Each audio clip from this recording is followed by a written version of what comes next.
이남용 교수의 실언록 한민족의 긍지, 보라, 과학적인 세계 최고의 자연언어 한글.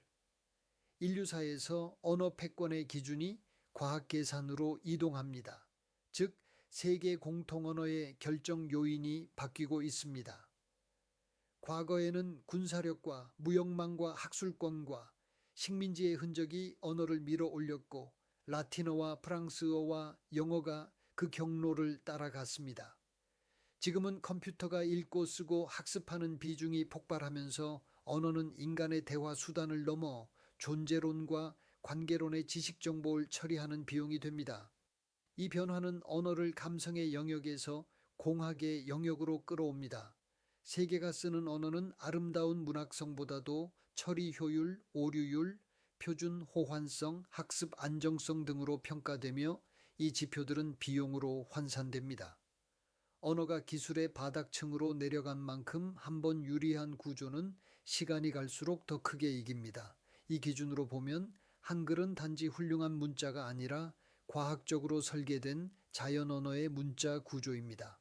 한글은 구조가 규칙적이고 확장성이 높고 예외가 적어 대규모 지식 정보 처리에 강하며 인공지능 시대의 언어 경쟁이 요구하는 조건을 완벽하게 충족합니다.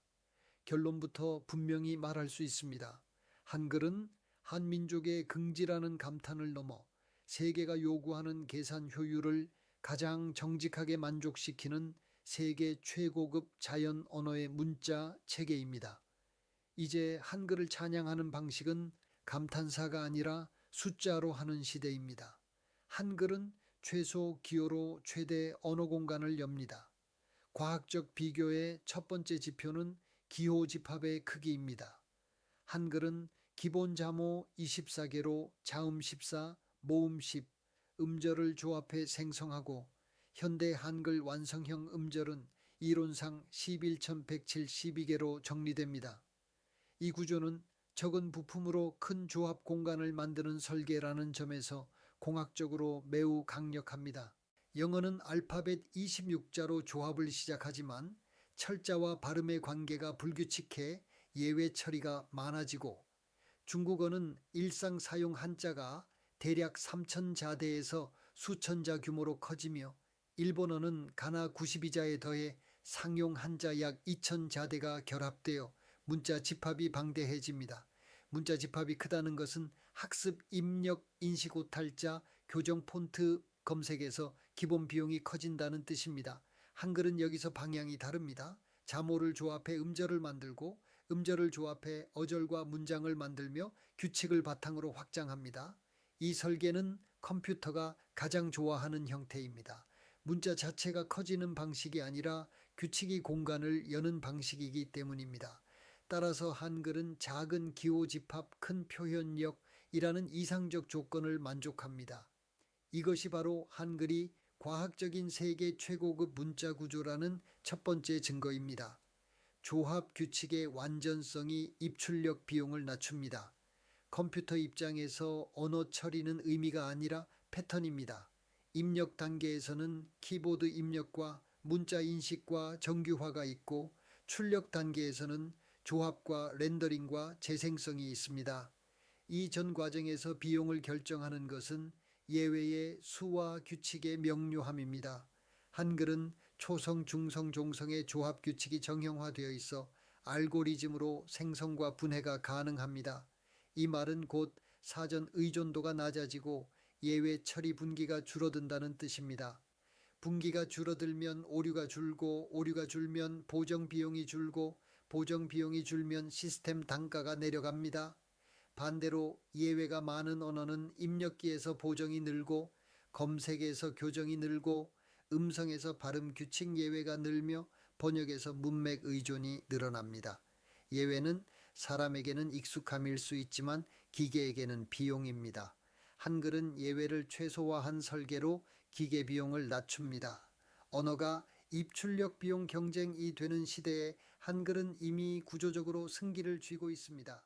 토큰 비용과 문맥 효율에서 한글이 유리합니다. 대규모 언어 모델 LLM의 핵심 비용은 토큰입니다. 토큰이 늘면 학습 데이터 처리량이 늘고 학습 시간이 늘고 추론 비용이 늘며 같은 문맥끼리 안에 담을 수 있는 정보가 줄어듭니다. 따라서 언어 경쟁력은 의미 1단위당 토큰이 얼마나 덜 드는가와 문법 정보가 얼마나 안정적으로 드러나는가로 환원됩니다. 한글은 교착어로서 조사 어미가 결합하며 문법 정보가 표면에 표시되는 경우가 많습니다. 이는 모델이 관계를 추론할 때 필요한 모호성이 줄어드는 방향으로 작용합니다. 영어는 어순 의존이 강하고 중국어는 문법 표지가 상대적으로 약해 문맥 의존이 커지는 경향이 있으며, 이런 구조는 장기 문맥을 유지하기 위해 더 많은 추론 부담을 요구합니다. 또 하나의 과학적 포인트는 최적화 가능성입니다. 한국어는 형태 구조를 반영한 분절과 서브워드 분절을 결합하면 토큰 낭비를 더 줄일 수 있습니다. 한글의 규칙성이 높을수록 토큰 설계의 여지가 커지고, 토큰 설계의 여지가 클수록 비용 대비 성능이 좋아집니다. 정리하면 한글은 이미 유리하고 최적화하면 더 유리해집니다. 이것이 인공지능 시대에 한글이 세계 공통 언어로 발전할 수밖에 없는 두 번째 결정적 이유입니다. 음성 자막 검색 체인에서 오류 비용이 줄어듭니다. 인공지능은 텍스트만 다루지 않습니다. 음성 인식, 음성 합성, 자막 생성, 검색, 번역이 하나의 체인으로 연결되고, 이 체인의 총 비용이 서비스 품질을 결정합니다. 여기서 가장 큰 비용은 예외 처리와 오류 수정이며, 철자와 발음의 대응이 투명할수록 비용이 감소합니다. 한글은 자모 조합을 기반으로 음운 규칙을 체계화할 여지가 크고, 발음과 철자의 관계가 상대적으로 일관됩니다. 반면 영어는 묵음과 역사적 철자 잔존과 불규칙 발음이 흔하고, 프랑스어 등도 묵음과 철자 보존이 많아 예외 처리가 크게 늘어납니다. 예외가 많다는 것은 음성에서 오류가 늘고, 오류가 늘면 자막이 흔들리고, 자막이 흔들리면 검색이 흔들리고, 검색이 흔들리면 추천과 광고와 상거래까지 흔들린다는 뜻입니다. 오류를 비용으로 환산하면 차이는 더 선명해집니다. 예를 들어 대규모 콜센터나 공공민원 시스템에서 자막 요약 검색의 오류가 1%포인트만 줄어도 재처리와 재통화와 민원 증가를 포함한 운영비가 체감될 정도로 낮아집니다. 한글은 이 체인 전체에서 오류 비용을 줄이는 방향으로 작동합니다. 따라서 한글은 멀티모달 다양한 형식의 정보 시대의 핵심 경쟁력인 엔드투엔드 비용 절감에 적합합니다. 이 강점은 시간이 갈수록 더 커지며, 세계가 멀티모달로 이동할수록 한글은 더 빠르게 확산됩니다. 확산을 증명하는 데이터 시그널이 이미 강합니다. 구조가 좋아도 수요가 없으면 세계 공통 언어가 되지 못합니다. 그러나 한글은 수요의 신호가 이미 강합니다. 전 세계 한국어 화자 수는 약 8천만 명대 규모로 평가되며, 모국어 기준 세계 상위권 언어군에 들어갑니다. 이 정도 규모는 언어 확산의 출발선으로 충분히 큽니다. 해외 교육 인프라도 빠르게 확장되었습니다. 세종학당은 80개국 이상에 걸쳐 수백 개 수준으로 운영되는 체계로 성장했고, 이는 단순한 열풍이 아니라 제도화된 학습 네트워크가 구축되었다는 뜻입니다. 언어는 제도화되는 순간 지속성이 생기며, 지속성이 생기면 데이터가 쌓이고, 데이터가 쌓이면 인공지능이 강해지고, 인공지능이 강해지면 다시 학습 수요가 늘어나는 선순환이 만들어집니다. 인증 수요도 확대되었습니다. 한국어 능력 시험 응시 규모는 최근 수년간 수십만 명 단위로 움직이며 상향 흐름을 보였고, 글로벌 학습 플랫폼에서 한국어가 상위권 학습 언어로 올라온 것도 같은 신호입니다. 인공지능 시대의 세계 공통 언어로 가는 길은 학습자 수의 절대치보다 학습자 수의 성장률과 데이터 축적 속도에 달려 있는데, 한글은 그 속도가 빠릅니다. 또 하나의 강력한 지표는 콘텐츠 파급력입니다. 한국의 인구 비중은 세계 기준으로 1%에 못 미치지만, 한국 문화 콘텐츠는 글로벌 플랫폼에서 상위권 소비를 반복적으로 만들어 왔습니다. 언어는 콘텐츠를 타고 퍼지고, 콘텐츠는 데이터를 만들고 데이터는 인공지능을 강화하며 강화된 인공지능은 다시 언어 확산을 가속합니다. 이 구조에서 한글은 이미 상승 궤도에 있습니다. 국제표준 법제 산업 생태계가 함께 정렬되어야 합니다. 세계 공통 언어는 자연 발생이 아니라 생태계의 설계 결과입니다. 국가의 역할은 공공 데이터와 교육과 표준을 정렬하고 기업의 역할은 입력기 폰트 검색 번역 음성 모델을 글로벌 품질로 구현하며 교육기관의 역할은 교재 평가 인증의 신뢰를 유지하는 것입니다.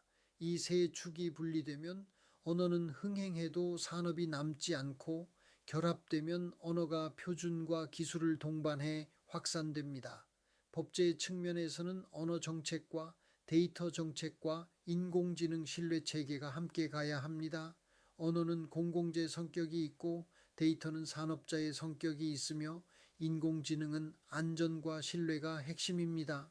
따라서 언어 데이터의 수집, 가공, 유통, 활용에서 권리 보호와 산업 촉진이 균형을 이루어야 하고 이 균형이 무너지면 세계 확산의 속도도 꺾입니다.